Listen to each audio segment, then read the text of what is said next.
सर्दी की कुनकुनी धूप में बैठी मैं कई दिनों से अपने अधूरे पड़े स्वेटर को पूरा करने में जुटी थी। तभी अचानक मेरी बचपन की सहेली मीरा ने आकर मुझे चौंका दिया।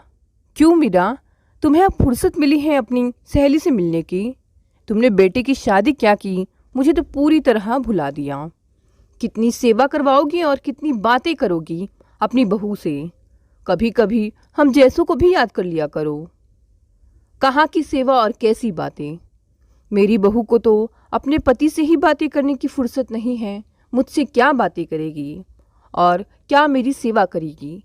मैं तो 6 महीनों से घर छोड़कर एक वृद्धाश्रम में रह रही हूँ। यह सुनकर मुझे ऐसा लगा जैसे किसी ने मेरे पैरों तले से जमीन खींच ली हो। मैं चाह कर भी कुछ नहीं बोल पाई। क्या बोल उस मीरा से जिसने अपना सारा जीवन, अपनी सारी खुशियाँ अपने बेटे के लिए होम कर दी थी। आज उसी बेटे ने उसके सारे सपनों की धज्जियाँ उड़ाकर रख दी। अपने बेटे अमन के लिए मीरा ने क्या नहीं किया। अपनी सारी इच्छाओं को तिलांजलि दे, अपने भविष्य की चिंता किए बिना अपनी सारी जमा पूंजी निछावर कर उसे मसूरी के प्रसिद्ध स्कूल में पढ़ाया। उसके बाद आगे की पढ़ाई के लिए उसे दिल्ली भेजा। इस सब के लिए उसे घोर आर्थिक संकट का सामना भी करना पड़ा। फिर भी वह हमेशा बेटे के उज्जवल भविष्य की कल्पना कर खुशी खुशी सब सहती रही। जब भी मिलती अपने बेटे की प्रगति का समाचार देना नहीं भूलती। वह अपने बेटे को खरा सोना कहती। मैं बहुत कुछ समझ रही थी, पर उसकी दुखती रग पर हाथ रखने की हिम्मत नहीं हो रही थी। मैं बात बदलकर मधु की पढ़ाई और शादी पर ले आई। शाम ढलने से पहले ही मीरा आश्रम लौट गई, पर छेड़ गई अतीत की यादों को। उसकी स्थिति मेरे मन को बेचैन किए थी। बार बार मन चंचल बन उस अतीत की विचरण कर रहा था, जहाँ कभी मेरे और मीरा के बचपन से युवावस्था तक के पल गुजरे थे। मीरा मेरे बचपन की सहेली और सहपाठी थी। उसका एक ही सपना था कि बड़ी होकर डॉक्टर बनेगी। अपने सपने को पूरा करने के लिए मेहनत भी बहुत करती थी। 10वीं की परीक्षा में पूरे बिहार में 10वें स्थान पर रही थी। अपने 7 भाई बहनों में सबसे बड़ी होने के कारण उसके पिता ने 12वीं कक्षा की परीक्षा समाप्त होते ही विलक्षण प्रतिभा की धनी अपनी इस बेटी की शादी कर दी। शादी के बाद उसे आशा थी कि शायद पति की सहायता से अपना सपना पूरा कर पाएगी, पर उसका पति तो एक तानाशाह किस्म का था, जिसे लड़कियों की पढ़ाई से चिढ़ थी। इसलिए उसने डॉक्टर बनने के रहे सहे विचार को भी तिलांजलि दे दी और अपने इस रिश्ते को दिल से निभाने की कोशिश करने लगी। जब वह पूरी तरह अपनी शादी में रम गई तो कुदरत ने एक बार फिर उसकी परीक्षा ली। एक सड़क हादसे में उसने अपने पति को भरी जवानी में खो दिया। वह अपने 3 वर्ष के अबोध बेटे अमन और अपनी बूढ़ी सास के साथ अकेली रह गई। वैद्यों ने भले ही उसे तोड़ दिया था, पर उसने अपने आप को दीनहीन नहीं बनने दिया। हिम्मत नहीं हारी। भाग दौड़ कर अपने पति के बिजनेस को संभाला, पर अनुभव के अभाव में उसे सही ढंग से चला नहीं पाई। फिर भी खर्च के लायक पैसे आ ही जाते थे। उसके पति अपने माता पिता की इकलौती संतान थे, इसलिए कोई करीबी नहीं था जो उसे किसी प्रकार का संरक्षण दे। फिर भी उस कर्मठ औरत ने हार नहीं मानी। अपने बेटे के उज्जवल भविष्य के लिए अच्छी से अच्छी शिक्षा की व्यवस्था की। मीरा के घोर परिश्रम का ही परिणाम था कि अमन आज IIT से इंजीनियरिंग की पढ़ाई पूरी करने के बाद अहमदाबाद के प्रसिद्ध कॉलेज से मैनेजमेंट की पढ़ाई पूरी कर एक मल्टीनेशनल कंपनी में काफ़ी ऊंचे पद पर काम कर रहा था। अपने बेटे की सफलता पर गर्व से दमकती मीरा की तृप्त मुस्कान देख मुझे लगता अंततः कुदरत ने उसके साथ न्याय ही किया। अब उसके सुख के दिन आ गए हैं, पर आज स्थिति यह कि वह वृद्धाश्रम में आ गई है, वह भी अपने बेटे की शादी के मात्र 1 साल बाद ही। यह बात मेरे गले नहीं उतर रही थी। मेरे मन की परेशानी को मधु ने न जाने कैसे बिना बोले ही भाप लिया था।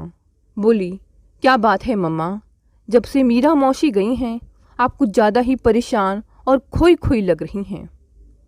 मैं आज यही सोच रही हूँ कि इस आधुनिक युग में शिक्षा का स्तर कितना गिर गया है कि आज के उच्च शिक्षा प्राप्त लड़के भी अपने रिश्तों को अहमियत देने के बदले पैसों के पीछे भागते हैं। इनके आचरण इतने घटिया हो जाते हैं कि ना माता पिता को सम्मान दे पाते हैं और ना ही उनकी जिम्मेदारी उठाने को तैयार होते हैं। क्या फ़ायदा इतने बड़े बड़े स्कूल कॉलेजों में पढ़ाकर, जहाँ के शिक्षक सिर्फ सब्जेक्ट का ही ज्ञान देते हैं, आचरण और संस्कार का नहीं।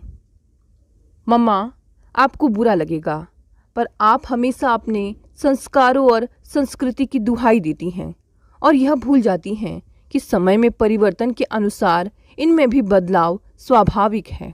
आधुनिक युग में शिक्षा नौकरशाही प्राप्त करने को साधन मात्र रह गई है, जिसे प्राप्त करने के लिए आचरण चंद लाइनों में लिखी इबारत होती है। फिर आचरण का मूल्य ही कहाँ रह गया है। शिक्षक भी क्या करें, उन्हें सिर्फ लक्ष्य प्राप्ति का माध्यम मान लोग पैसों से तोलते हैं। जब माता पिता को बच्चे के आचरण से ज़्यादा किताबी ज्ञान प्राप्त करने की चिंता रहती है, तो शिक्षक भी यही सोचते हैं कि भाड़ में जाए संस्कार और संस्कृति, जिसके लिए वेतन मिलता है उसी पर ध्यान दो, क्योंकि अर्थ ही आज के समाज में लोगों का कद तय करता है। इसी सोच के कारण अर्थ के पीछे भागते लोगों के अंदर भोग विलासिता इतनी बढ़ गई है कि उन्हें उसूलों और मानवता के लिए आत्म बलिदान जैसी बातें मूर्खतापूर्ण और हास्यप्रद लगती हैं और करीबी रिश्ते व्यर्थ के माया जाल लगते हैं, जो उन्हें मिली शिक्षा और संस्कार के हिसाब से ही सही हैं।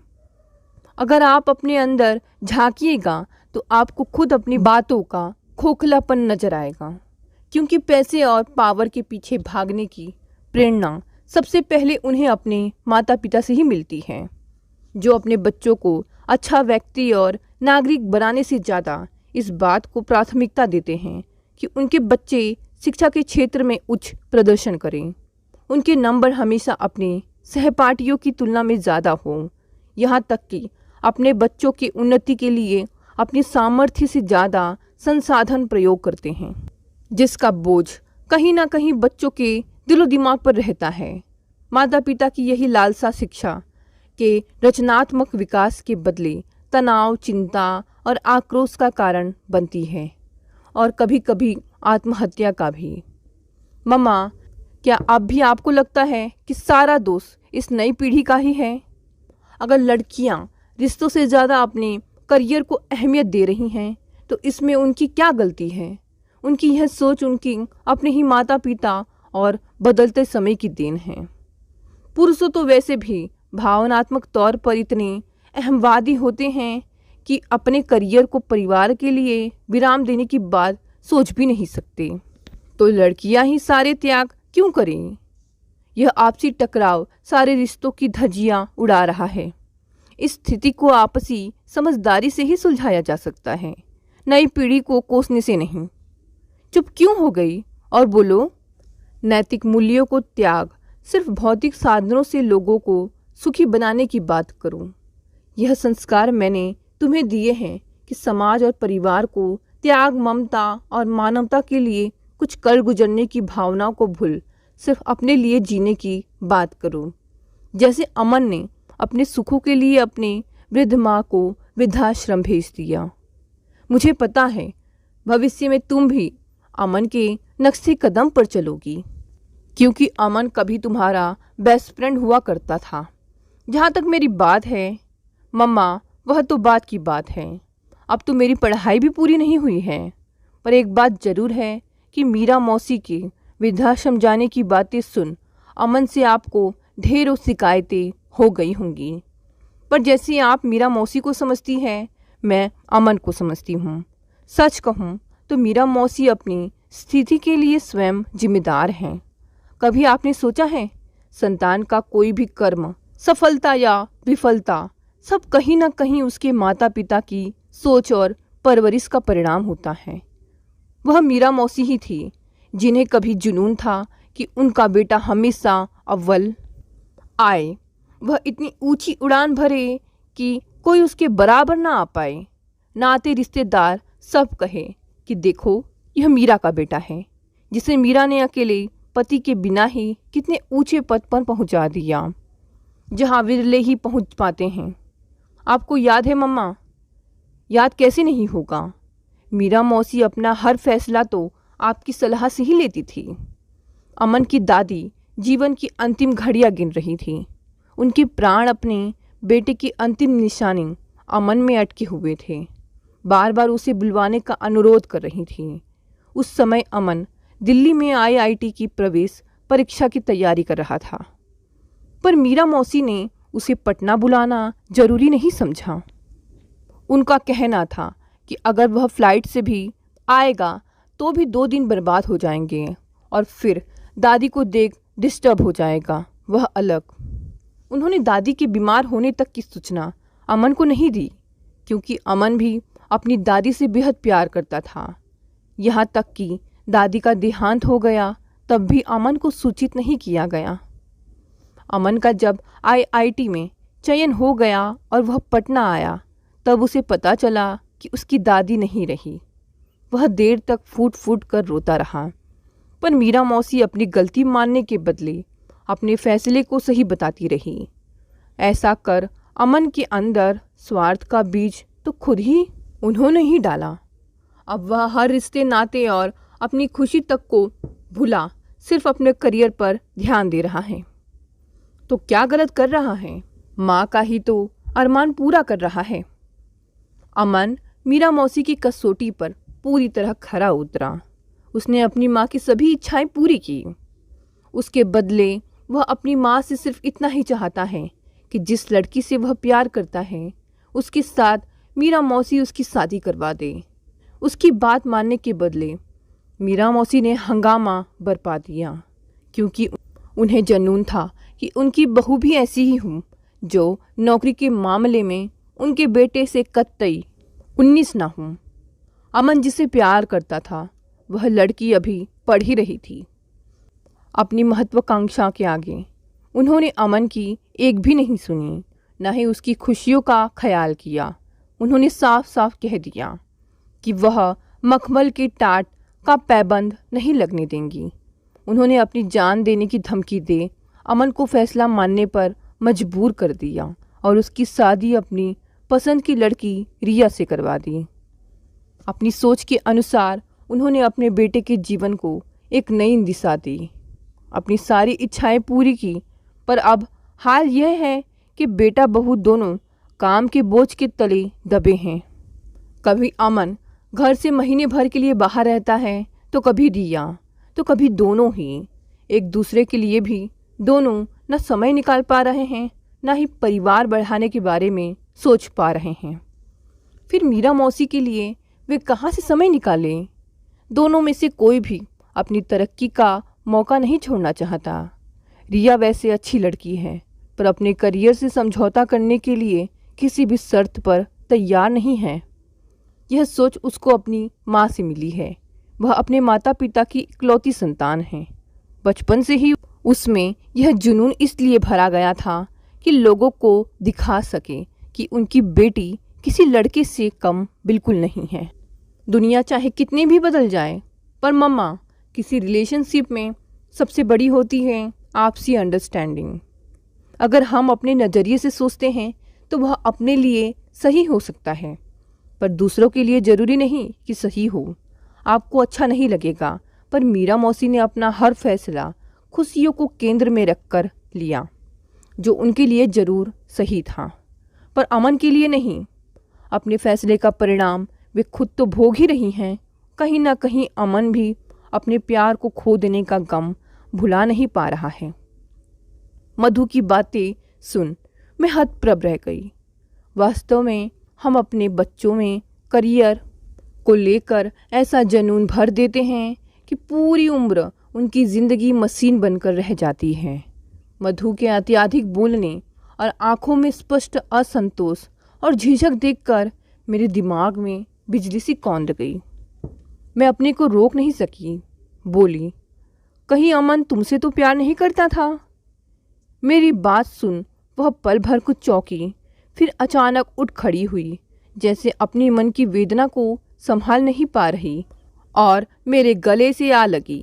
उसकी आंखों से आंसुओं का सैलाब उमड़ पड़ा। आज पहली बार मुझे अपनी गलती का एहसास हुआ। पश्चिमी सभ्यता की चकाचौंध में हमारी आंखें इस कदर चौंधिया गई हैं कि हम सब समृद्धि और ऐसो आराम की चीज़ों को ही अपनी सच्ची खुशी समझने लगे हैं। हालांकि जल्द ही हम इनसे उब होने लगती हैं। अगर हम गहराई से देखें तो यही विलासिता आगे चलकर अकेलेपन और सामाजिक असुरक्षा का कारण बनती है। नई पीढ़ी के इस भटकाव का कारण कहीं ना कहीं उसके माता पिता ही होते हैं। फिर मैं उसके बाल सहलाते हुए बेहद आत्मीयता से बोली, मैं मानती हूँ कि बड़ों की गलतियों की बहुत बड़ी सज़ा तुम दोनों को मिली। फिर भी अब तो यही कहूँगी कि अतीत को भुला आगे बढ़ने में ही सबकी भलाई है। तुम्हारी मंजिल कभी अमन था, अब नहीं है तो न सही, मंजिलें और भी हैं।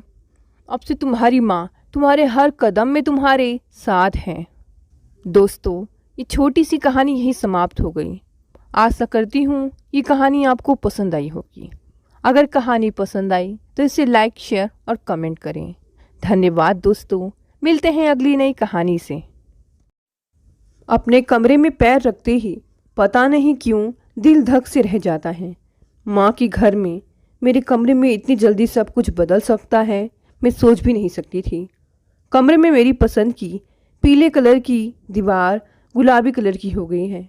पर्दे भी क्रीम कलर की जगह चॉकलेटी रंग के लगा दिए गए हैं, जिन पर बड़े बड़े गुलाबी फूल बने हुए हैं। मैं अपना पलंग दरवाजे के सामने वाली दीवार की तरफ रखना पसंद करती थी। अब भैया भाभी का दोहरा पलंग कुछ इस तरह रखा गया है कि वह दरवाजे से दिखाई ना दे। पलंग पर भाभी लेटी हुई हैं, जिधर मेरी पत्रिकाओं का रैक रखा जाता था। अब उसे हटाकर वहाँ झूला रख दिया गया है, जिसमें वह सफ़ेद मखमली सा शिशु किलकारियाँ ले रहा है, जिसके लिए मैं भैया की शादी के साल भर बाद ससुराल से भागी चली आ रही हूँ। आइए दीदी, आपकी आवाज़ से तो घर चहक रहा था, किंतु आपको तो पता ही है कि हमारी तो इस बिस्तर पर कैद ही हो गई है। भाभी के चेहरे पर नवजात मातृत्व की कमनीय आभा है। वह तकिए का सहारा लेकर बैठ जाती हैं। आप पलंग पर मेरे पास ही बैठ जाइए। मुझे कुछ अटपटा सा लगता है। मेरी माँ के घर में मेरे कमरे में कोई बैठा मुझे ही एक पराये मेहमान की तरह आग्रह से बैठा रहा है। पहले यह बताइए कि आप कैसी हैं? मैं सहज बनने की कोशिश करती हूँ। यह तो हमें देखकर बताइए। आप चाहे उम्र में छोटी सही, लेकिन अब तो हमें आपके भतीजे को पालने के लिए आपके निर्देश चाहिए।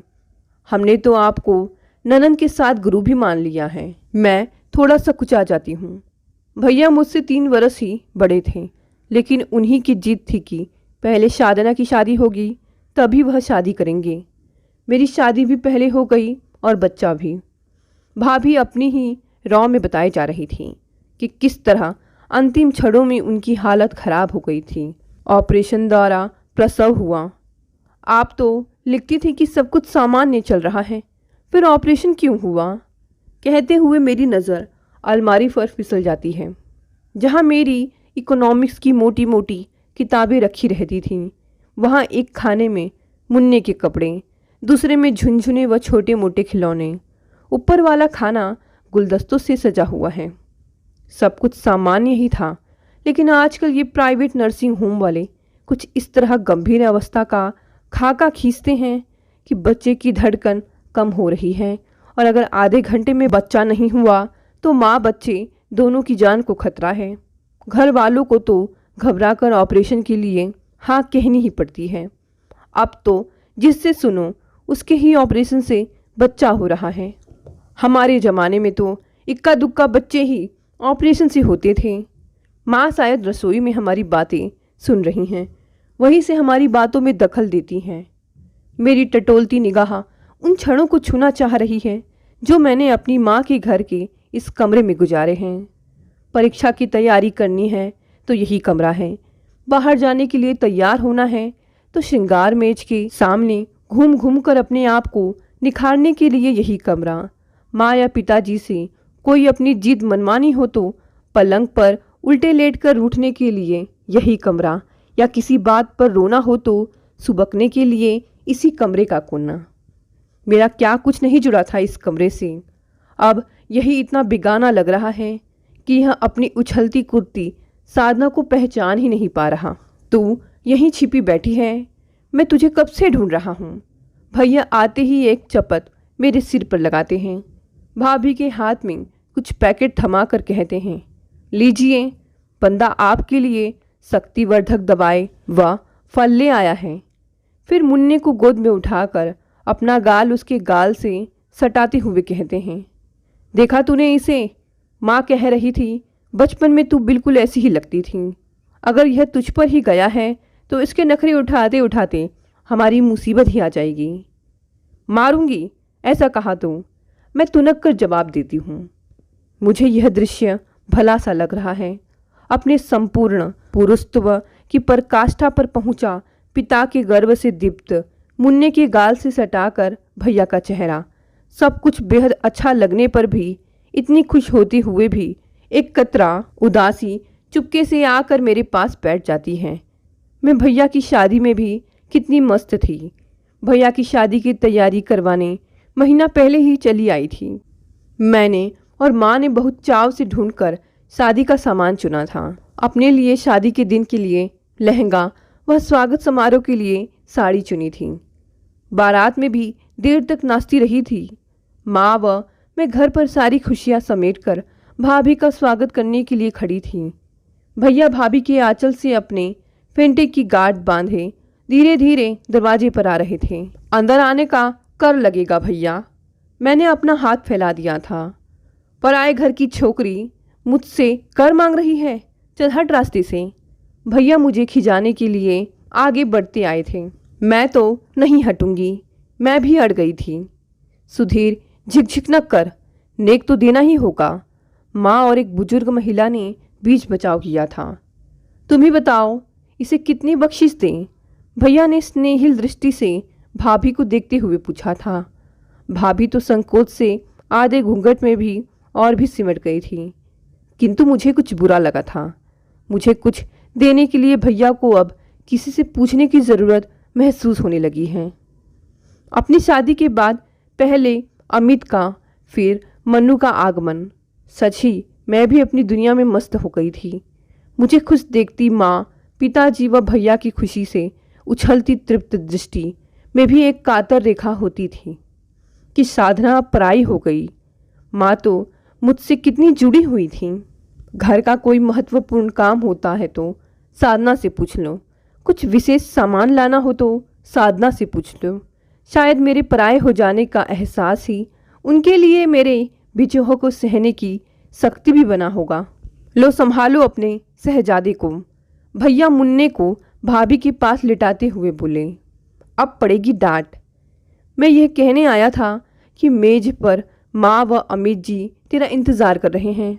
खाने की मेज पर मन्नू नानी की गोद में बैठा दूध का गिलास होठों से लगाए हुए हैं।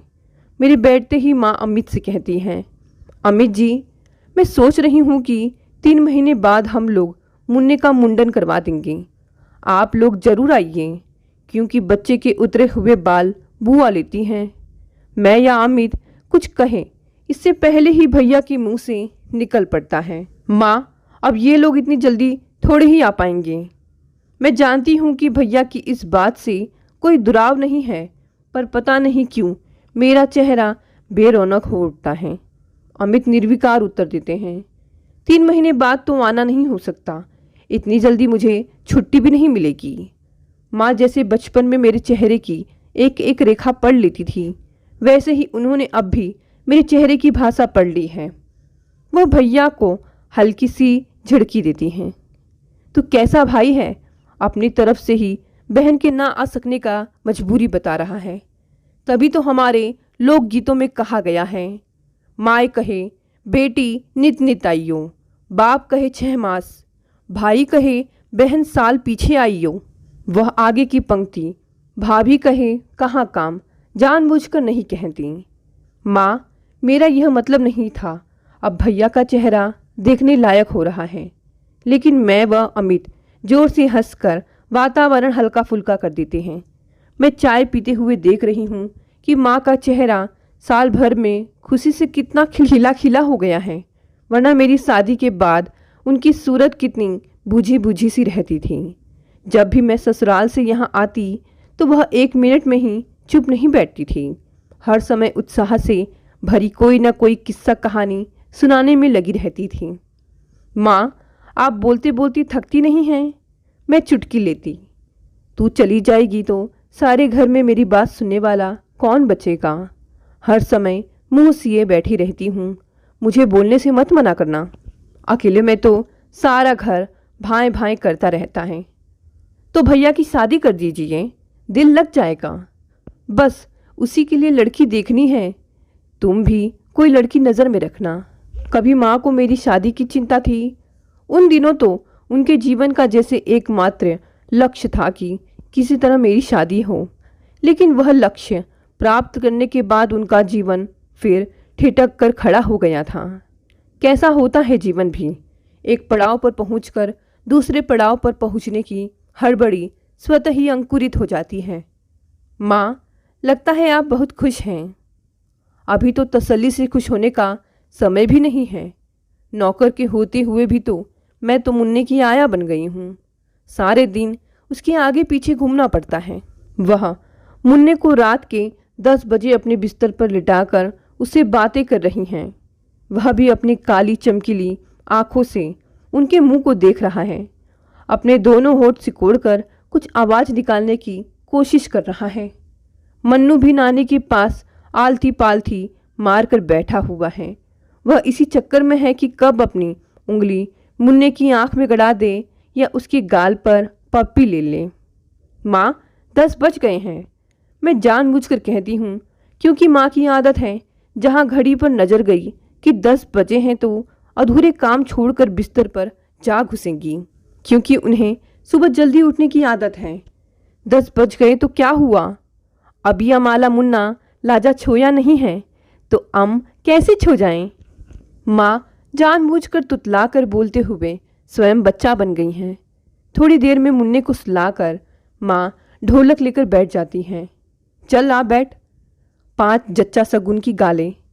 आज दिन भर वक्त नहीं मिला। मैं उबासी लेते हुए उनके पास नीचे फर्श पर बैठ जाती हूँ। उन्हें रात के 11 बजे उत्साह से गाते देखकर सोच रही हूँ कि कहाँ गया उनका जोड़ों या कमर का दर्द।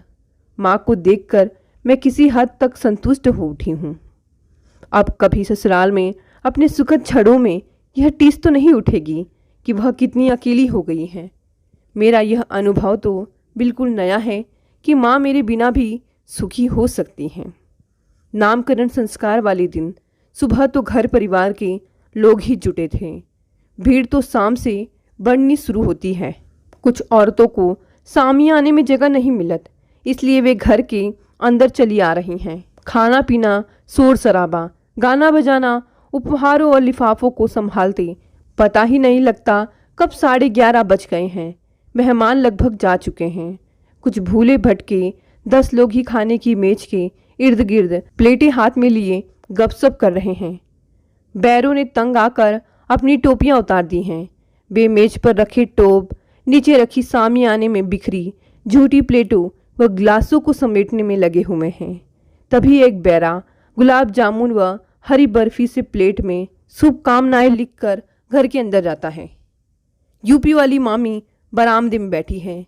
वह उन्हीं से पूछता है, बहू कहाँ है जिनके बच्चे की दावत है? तभी सारे घर में बहू की पुकार मच उठती है। भाभी अपने कमरे में नहीं है। मुन्ना तो झूले में सो रहा है। मैं भी उन्हें माँ पिताजी के कमरे में तलाश आती हूँ। तभी माँ मुझे बताती हैं, मैंने ही ऊपर के कमरे में उसे कपड़े बदलने भेजा है।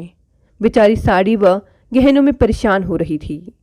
मैं ऊपर के कमरे के बंद दरवाजे पर ठक ठक करती हूँ। भाभी जल्दी नीचे उतरिए, बैरा आपका इंतज़ार कर रहा है। भाभी आहिस्ता आहिस्ता सीढ़ियों से नीचे उतरती हैं। अभी उन्होंने जेवर नहीं उतारे हैं। उनके चलने से पायलों की प्यारी सी रुनझुन बज रही है। बहू, हमारी शुभकामनाएं लीजिए। बैरा सजी हुई प्लेट लिए आंगन में आकर भाभी के आगे बढ़ाता है। भाभी कुछ समझ नहीं पाती। मामी बरामदे में निक्की की चोटी गूंथते हुए चिल्लाती हैं, बहू, इनको बख्शीश चाहिए। अच्छा जी, भाभी धीमे से कहकर अपने कमरे में से पर्स ले आती हैं। अब तक माँ के घर के हर महत्वपूर्ण काम में मुझे ही ढूंढा जाता रहा है कि साधना कहाँ है। साधना को बुलाओ, उसे ही पता होगा। मैं क्यों अनमनी हो उठती हूँ? क्या सच में यह नहीं चाह रही कि बैरा प्लेट सजाकर ढूंढता फिरे कि इस घर की बेटी कहाँ है? 21 रुपये, इतने से काम नहीं चलेगा बहू जी। भाभी और रुपए भी डालती हैं, लेकिन वह बैरा नहीं मानता। आखिर भाभी को झुकना पड़ता है। वह पर्स में से 500 रुपये निकालती हैं। बैरे को बख्शीश देता हुआ उनका उठा हुआ हाथ, मुझे लगता है कि जिस घर के कण कण में मैं रची बसी थी, जिसके अलग मेरी कोई पहचान न थी, अचानक उस घर की सत्ता अपनी समग्रता लिए फिसलकर उनके हाथ में सिमट आई है। न जाने क्यों मेरे अंदर अकस्मात कुछ चटकता है। मन ही मन मैं आज सचमुच पराई हो गई। आखिर मैं इस घर की बेटी जो हूँ, भाभी भी तो किसी घर की बेटी थी और यही संसार का एक नियम है। दोस्तों, ये छोटी सी कहानी यही समाप्त हो गई। अगर कहानी पसंद आई तो इसे लाइक, शेयर और कमेंट जरूर करें। साथ ही साथ अगर आप नए हैं तो चैनल को भी सब्सक्राइब कर लें। धन्यवाद दोस्तों, मिलते हैं अगली नई कहानी से।